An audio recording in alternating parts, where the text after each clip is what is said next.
Assalamualaikum warahmatullahi wabarakatuh. Selamat pagi para pemirsa yang dirahmati Allah. Kembali lagi bersama saya Dr. Gita Dwi Desyani dalam program acara ASI Aku Sayang Ibu persembahan Hospital TV Sultan Agung, sebuah acara yang akan membahas seputar kesehatan ibu dan anak.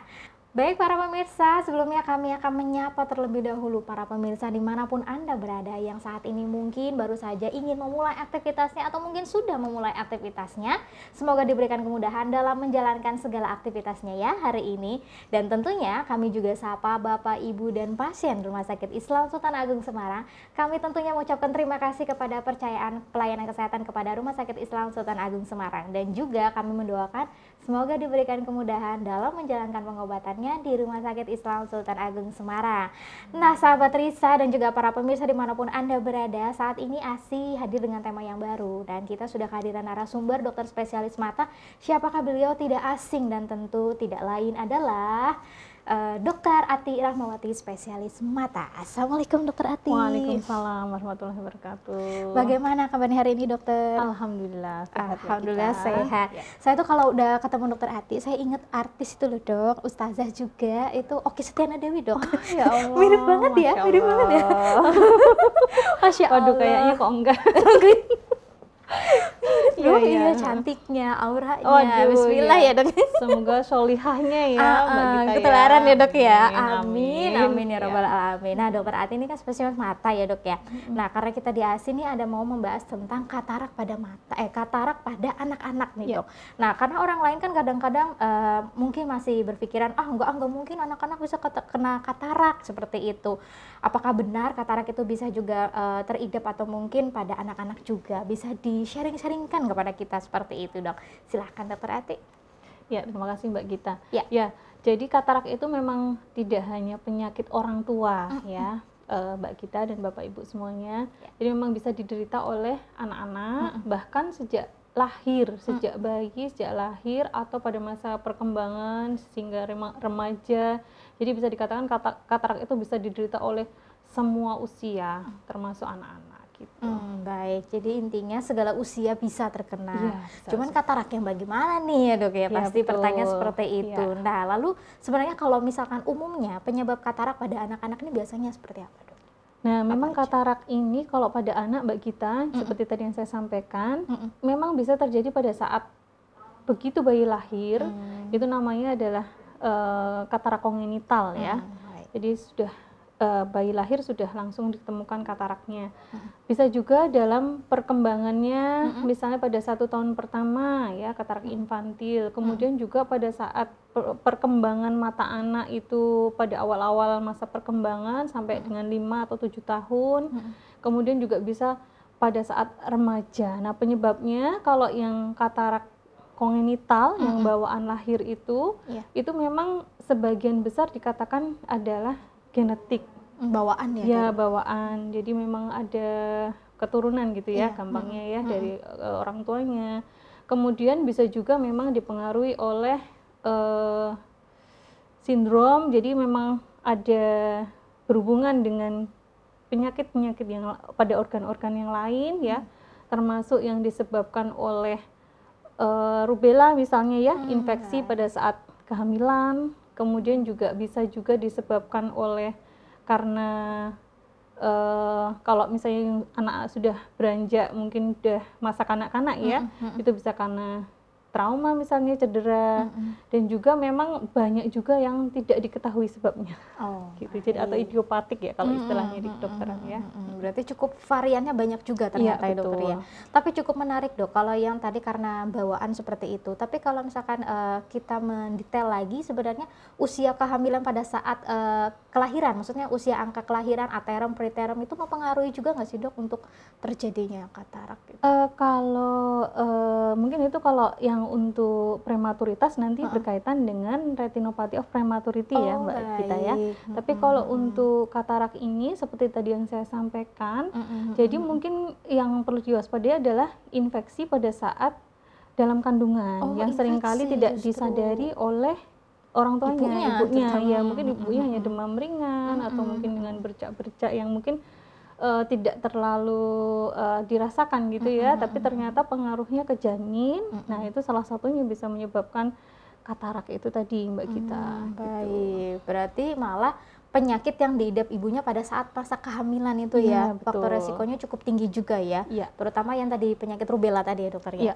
Nah kalau kita spesifikkan infeksi penyakit rubella tadi, nah itu biasanya ciri-cirinya seperti apa sih dok? Maksudnya ciri dan tanda gejalanya seperti apa? Kalau sudah jadi katarak pada anak atau bayi, itu yang mudah dilihat memang kalau itu sudah cukup signifikan ya, jadi biasanya mudah untuk dilihat itu sebagai suatu bintik putih pada pupil. Ya, jadi di bagian hitam mata gitu loh kalau di secara awam ya. Bagian hitamnya, tengahnya ada bintik putih. Nah, itu semakin luas bintiknya itu semakin lebar, semakin menutupi jalur penglihatan, maka pastinya akan semakin bisa terlihat. Dan selain itu juga kalau misalnya itu terjadi pada anak yang misalnya bayi usia 2 bulan kan seharusnya sudah mulai bisa merespon gitu ya, sudah fokus seperti itu. Nah itu ada keterlambatan mungkin, jadi ada kalau pada bayi mungkin jadi kurang fokus. Kemudian kalau pada anak-anak mungkin yang kalau memang sudah sempat melihat dengan baik, nanti terus memang mengeluh penglihatannya turun atau bahkan terus yang tadinya aktif bermain terus jadi diem aja. Nah itu bisa juga Mbak Gita. Baik, itu sudah mulai dicurigai juga ya dok ya. Kalau misalkan orang tua nggak begitu ngeh sama putih yang di tengahnya itu loh dok. Iya betul. Pupil maksudnya seperti itu. Baik. Nah kalau yang pengaruh pada cedera mata terhadap resiko katarak pada anak ini karena apanya dok kalau cedera itu? Nah kalau pada anak-anak, masa kanak-kanak ya, setelah anak itu berkembang, selain yang karena bawaan tadi, itu kan memang anak-anak kan biasa aktif, mungkin ada benturan-benturan yang mungkin tidak disadari juga seringkali.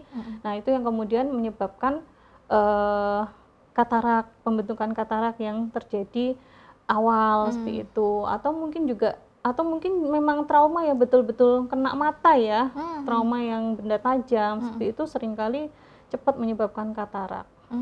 Baik dokter.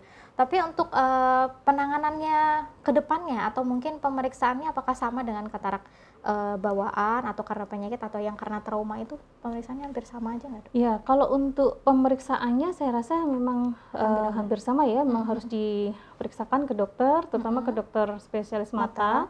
Nah, kalau untuk penanganannya nanti yang mungkin malah justru di sini yang harus segera biasanya kalau anak-anak ya. Apalagi semakin muda ditemukan kataraknya itu, maka kita harus segera untuk melakukan tindakan.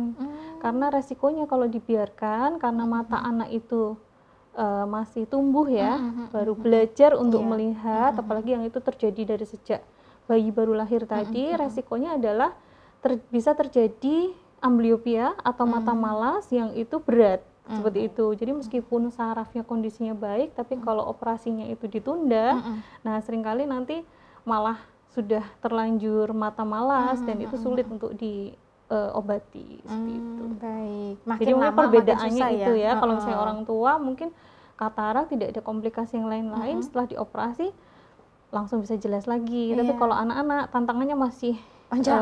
Masih panjang karena matanya juga tumbuh. Seringkali ada yang tidak dipasang lensa dulu seperti itu, tapi menggunakan kacamata yang tebal. Terus kemudian nanti lensanya disusulkan dan sebagainya kayak gitu. Jadi memang banyak pertimbangannya. Baik, gitu, berarti dari proses recovery-nya pun bertahap beda-beda gitu ya. Iya, dan juga proses karena memang matanya itu memang masih muda ya. Jadi proses peradangannya juga masih sangat tinggi, jadi kalau untuk pasca operasinya pun harus betul-betul kontrolnya itu harus rutin, teratur ya, seperti itu Mbak Gita. Untuk mencegah ekstra komplikasi juga ya penanganannya. Ya justru lebih kita perhatikan gitu ya. Baik dokter.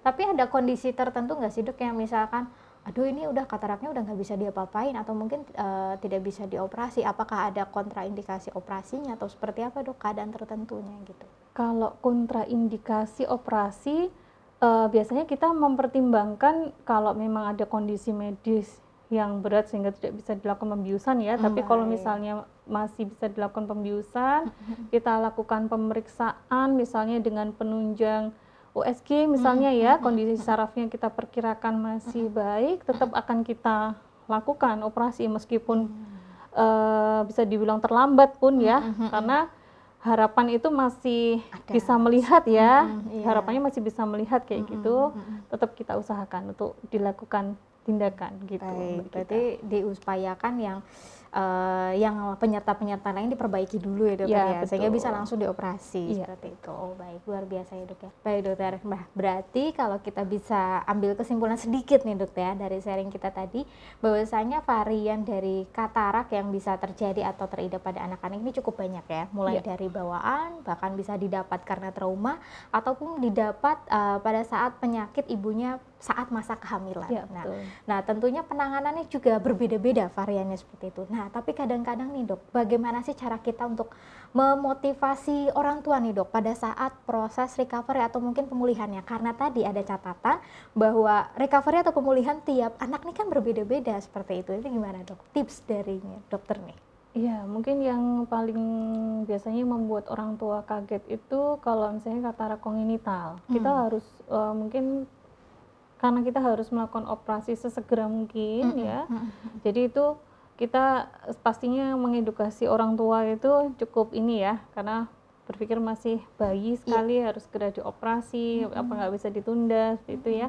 Kemudian juga setelah itu biasanya kalau bayi kan kita tidak pasang lensa tanam, jadi setelah itu kita berikan kacamata aphakia yang itu sangat tebal. Nah itu kan sangat butuh kerjasama dari orang tua ya, karena memang pemulihan atau rehabilitasi visualnya itu di masa-masa yang sangat penting ini sangat ditentukan oleh kepatuhannya. Kalau anak pasti disuruh pakai kacamata tebal pastinya seringnya menolak ya Mbak Gita. Tapi kalau udah semakin besar memang banyak pasien yang kemudian merasa butuh sendiri gitu. Jadi bangun tidur langsung mencari kacamatanya, sehingga orang tua yang sudah cukup paham dengan penjelasan kita dan bisa mengikuti instruksi arahan dari kita, yaitu ya nanti kita harapkan memang outcome-nya yang anak tersebut bisa melihat dengan baik ya tentu saja ya. Tapi memang pastinya kan menjelaskan ke orang tua bahwa ini harus segera dioperasi, nantinya menggunakan kacamata tebal setelah pada saat pemulihannya, menggunakan obat yang harus diteteskan rutin seperti itu. Nah pastinya juga anaknya rewel dan sebagainya ya. Nah ya itu pasti ya memang butuh ini ya, sama-sama lah kita sama-sama harus bersabar gitu ya, apalagi menghadapi anak-anak yang masih seringkali masih nggak sulit untuk diperiksa. Cukup khusus ya dok ya, unik ya, karena kondisi mereka ya. Baik dok. Tapi kalau pasca operasi gini, maksudnya terutama operasi katarak pada anak-anak, misalkan seperti itu dok, biasanya kebanyakan adakah larangannya dok? Misalkan tidak boleh terkena sinar matahari dulu atau seperti apa gitu dok? Cahaya dulu? Pada umumnya sama sih, ya, dok? Pada umumnya sama Mbak. Justru kalau untuk pada anak-anak, terutama yang katarak kongenital tadi, rehabilitasi visualnya itu yang harus cepat gitu ya. Harus cepat. Paling kalau untuk perawatannya sih hampir sama dengan katarak yang pada orang dewasa ya, cuman kadang-kadang kita kalau misalnya pada orang dewasa biasanya kalau di Sultan Agung kan kita menggunakan teknik vekoemulsifikasi yang tidak pakai jahitan gitu ya. Cuman kalau untuk pada anak-anak itu seringkali mempertimbangkan karena untuk keamanannya juga ya, keamanan dari operasinya tersebut kita pakai jahitan seperti itu, tapi pada umumnya kan hanya mungkin satu saja kayak gitu ya, dan nantinya juga dilepas seperti itu. Jadi pada umumnya sama aja sih Mbak Gita gitu. Jadi mungkin tidak boleh kena air selama beberapa hari, diteteskan obatnya rutin, dijaga kebersihannya seperti itu. Prinsipnya sama ya dokter ya, dengan perawatan post-op pasien dewasa juga. Kalau untuk makanan-makanan gitu dok, mungkin kalau karena anak-anak ini masa pertumbuhan, adakah mungkin yang harus dimotivasi kepada orang tua, ini harus makan wortel terus nih biar vitamin O-nya tinggi gitu? Apakah tidak ada yang khususan gitu dok? Enggak juga sih sebetulnya Mbak Gita ya. Jadi lebih ke, kalau saya lebih ke kepatuhannya dalam terapinya, kemudian juga kalau makanan tentu saja masa pertumbuhan yang sangat itu pastinya butuh makanan yang bergizi. Kalau memang katarak kongenital yang memang belum 6 bulan tentunya juga ASI full Iya, ya, saya rasa benar. sudah cukup itu Mbak Gita. Iya, yang penting makanannya aja Ya, ya, Dok, ya betul. dijaga ya. Baik dokter. Nah, saya jadi teringat dengan ada kondisi medis, kan ada diabetes nih dok. Diabetes itu kan juga ada yang terjadi pada anak-anak ya. Nah, sedangkan untuk kondisi medis tertentu seperti diabetes pada anak-anak ini ada ini nggak sih dok, kontribusi terhadap resiko peningkatan terjadinya katarak pada anak-anak ini? Kalau itu mungkin secara umum, jadi memang ada penyakit metabolik ya yang memang bisa menimbulkan katarak kayak gitu. Cuman kalau untuk diabetes sendiri memang kalau ditemukan awal kemungkinan berkaitan dengan yang tipe 1 ya. Nah, tipe 1 memang resiko untuk terjadi retinopati diabetik, kemudian katarak itu pastinya juga akan terjadi lebih awal gitu. Jadi memang kalau untuk retinopati sendiri juga disarankan screening 5 tahun setelah terdiagnosis. Nah, itu juga bisa kita lihat juga apakah ada kataraknya gitu ya. Mungkin seperti itu. Baik dokter. Ngomong-ngomong tentang screening, menurut dokter pentingkah screening itu dilakukan misalkan pada anak-anak SD atau masa usia prasekolah atau presekolah kayak gitu dok, untuk resiko katarak ini? Ya mungkin kalau untuk screening massal karena memang ini penderitanya sih tidak terlalu banyak ya, dan biasanya orang tua itu sudah cukup aware dengan kondisi katarak itu. Mungkin kalau lebih ke ini ya Mbak Gita ya, pemeriksaan visus untuk di sekolah dasar seperti itu ya, kemudian juga koreksi kalau ada kelainan refraksi. Nah itu juga termasuk pastinya men-screening apakah ada kondisi-kondisi yang misalnya seperti katarak seperti ini. Pastinya sudah ini juga ya. Dan mungkin kalau tadi yang sempat saya sampaikan tadi mungkin malah pas kalau untuk ibu hamilnya kayak gitu ya, dicegah untuk tidak terjadi infeksi yang intrauterin tadi. Kalau genetik mungkin agak susah ya Mbak Gita ya. Screening genetiknya pasti lebih kalau di Indonesia mungkin masih jarang ya yang bisa melakukan. Iya, baik dokter. Berarti kalau kita pikir-pikir ANC itu sangat penting sekali ya buat ibu hamil ya. Karena screening keseluruhan dari segala macam aspek dari organ tubuh dari calon bayinya. Dan juga ada imunisasi ya Mbak Gita ya, imunisasi rubella kan ada. Nah itu juga meskipun targetnya anak-anak, tapi yang bisa mendapatkan manfaat juga ibunya gitu. Sekalian dok ya. Maksudnya mungkin hamil anak kedua, anak yang pertama sudah divaksin, ibunya insya Allah juga tidak tertular. Karena seringkali kan rubella kan malah justru menyerang anak-anak yang kemudian menjadi sumber penularan untuk ibunya itu. Gitu. Baik dokter. Nah ini pasti penasaran nih rubella penyebabnya. Maksudnya biasanya resikonya karena apa nih dok? Infeksi virusnya. Kalau itu kan memang dia seperti ini ya, gejalanya kan hanya demam ya, hanya demam, mungkin kemudian juga ada bintik-bintik merah di kulit yang mungkin sulit dibedakan dengan jenis penyakit yang lain, virus rubella itu. Nah, yang makanya tadi ibunya pun kalau tertular seringkali ya cuman seperti demam 1 hari, mungkin ada bintik-bintik merah, tapi ternyata untuk janinnya itu sudah cukup. Berarti memang pencegahannya dengan imunisasi saya rasa Mbak Gita. Jadi memang anak-anak emang harus diimunisasi lengkap gitu ya. Iya, itu makanya pemerintah menggalakkan terus ya dokter ya. Imunisasi dasar itu harus lulus gitu ya dokter ya. ANC juga harus kecacatan pada janin gitu. Ya, karena kecacatan pada janin kan banyak macam dan banyak jenisnya dokter ya. Termasuk katarak itu tadi. Iya, bisa. Nah, kalau misalkan misalkan anak-anak ini terdiagnosa katarak karena trauma nih dok. Terus kemudian adakah sesuatu hal yang bisa mencegah perkembangan kataraknya itu makin parah sebelum dioperasi gitu dok? Kalau terkena trauma pastinya kita akan evaluasi ya Mbak Gita ya.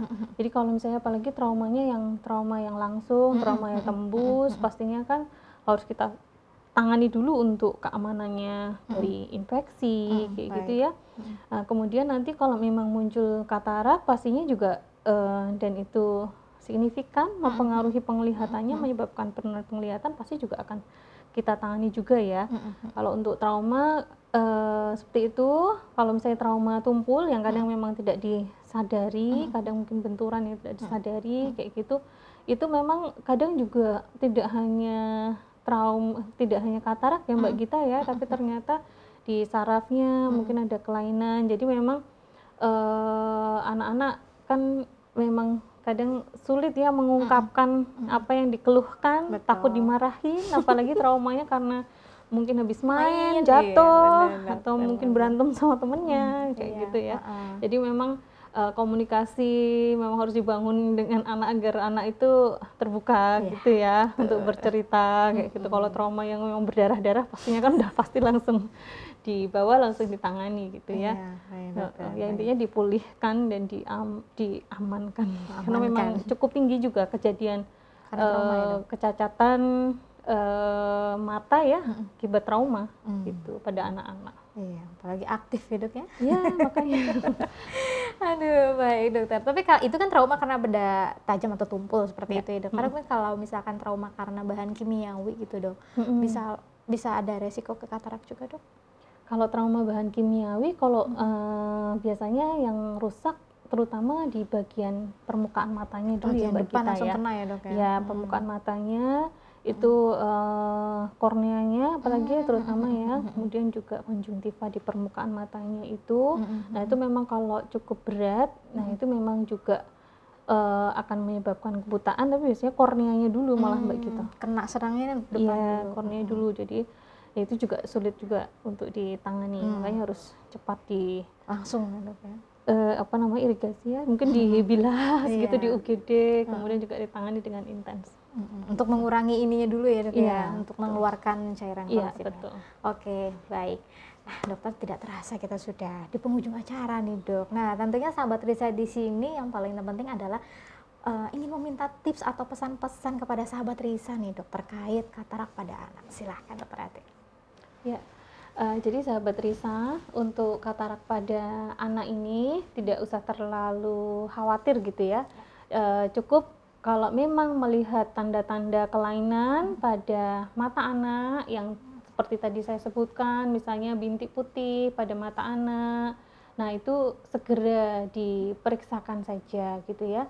Tidak perlu ditunda-tunda, apalagi katarak pada anak ini kita mempunyai waktu yang terbatas gitu untuk memberikan penanganan dan juga pemulihannya. Jadi harus segera diperiksakan, dan misalnya dokter menyarankan untuk operasi juga tidak perlu banyak dipikir-pikir lagi gitu ya, karena memang kita mengejar waktu agar pertumbuhan mata anak itu tetap optimal, tetap baik. Mungkin itu saja Mbak Gita. Iya, luar biasa. Ya sahabat Risa, banyak sekali yang kita petik dari sharing-sharing Dokter Ati hari ini mengenai tentang katarak pada anak ya. Yang mana katarak itu tidak hanya menyerang pada orang dewasa, tetapi juga bisa pada anak-anak. Bahkan sebelum bayi lahir ya gitu kan. Karena bisa menyerang dari penyakit yang terkena pada ibunya pada saat ibunya hamil, seperti itu. Kemudian bisa juga katarak karena bawaan secara genetik, dan juga bisa didapatkan karena trauma. Nah, nanti bisa flashback lagi ya untuk mengetahui ciri-cirinya dan apa saja varian dari katarak pada anak ya, biar ditonton sampai full nanti asinya ya. Baik, kita ucapkan terima kasih kepada Dokter Ati atas kehadirannya hari ini. Terima kasih Dokter Ati. Ya, sama-sama Mbak Gita. Semoga bermanfaat dan sehat selalu ya dok ya. Baik ya sahabat Risa, sampai di sini dulu ya perjumpaan kita. Jangan lupa saksikan ASI Aku Sayang Ibu di channel YouTube RSI Sultan Agung Semarang. Jangan lupa di like, subscribe, dan juga nyalakan tombol notifikasinya ya, agar tidak ketinggalan tema-tema kita yang baru setiap minggunya. Saya Dokter Gita bersama kru yang bertugas hari ini mohon undur diri. Sampai jumpa minggu depan. Wassalamualaikum warahmatullahi wabarakatuh.